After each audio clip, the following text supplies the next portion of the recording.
Dear brothers and sisters, we'd like to present our fifth report on the latest news from Ukraine. It's been 50 days of war and struggle, and we are very thankful for your love, for your support over the past 2 months.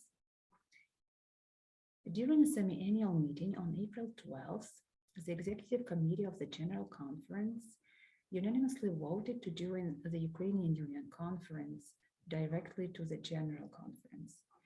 And the committee was established under the leadership of the Vice President of the General Conference, Artur Shteli. So we are grateful for this decision because we are part of all of you, the World Church, and we feel it. The first evangelistic campaign ended in Transcarpathia, and 7 people got baptized. Unfortunately, there is a huge unemployment in Ukraine right now, and it's hard on all, especially the elderly and pensioners. We try to help people, especially our church members. Medications are delivered across the front line to Kherson.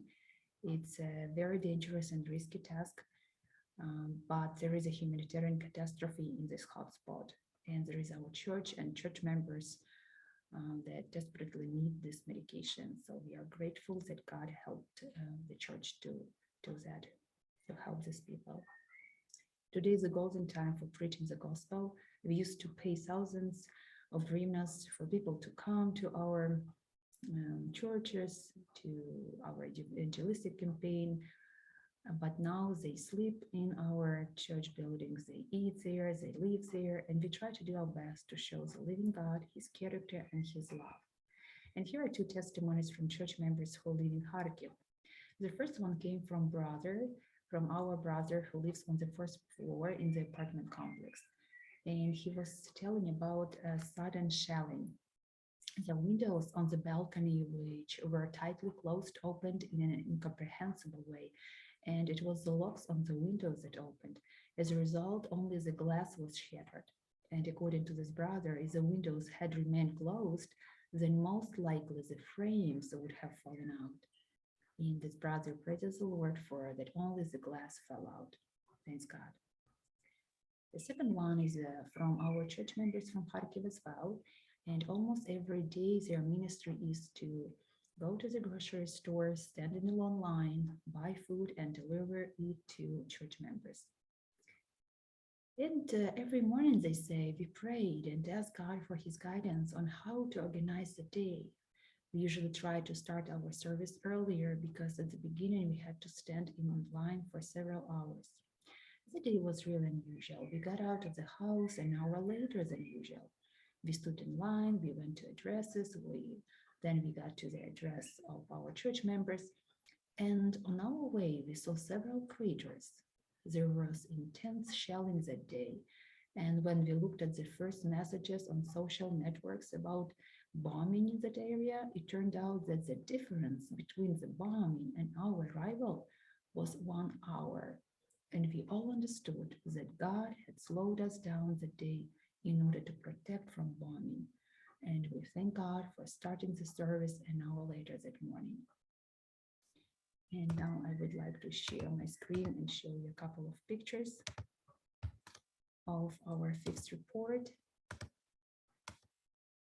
Unfortunately, in Irpin, Russian troops burned and tore thousands of Bibles. And as you know, Irpin area suffered the most from bombing, and lots of houses were burned, and the Russians robbed all the apartments without exceptions here. Many of the civilians shall lay in the streets. Here are some pictures from the baptism, and we can see 7 people who got baptized. Praise the Lord. This picture came from the pastor from Chernihiv. This is our church building in the city. And the pastor drew the arrows to show the way of the shell. Actually, the shell flew into the roof, drilled straight through the beam, flew through the attic, flew out into the street, and exploded there. And our church building remained undamaged. Praise the Lord. This is a letter from son to his mom. They both fled by car from Gostomel and were shot by Russians. The mother died and the boy survived. He was 9 years old. And here is a translation of his letter. This boy got stuck in the car after the accident, and some people pulled him out and took to the basement. It is a very touching and heartbreaking letter. Here is a picture of my husband on his way from Kiev. One pastor and my husband went to Kiev to bring some food and medications to our church members. And on their way back, they saw this Russian tank, and they took a picture of it. So the war is real, and it's really dangerous to get some food to hot zones. But we are very thankful to all your help, and we all want to say that all the funds that you've been sending were not in vain.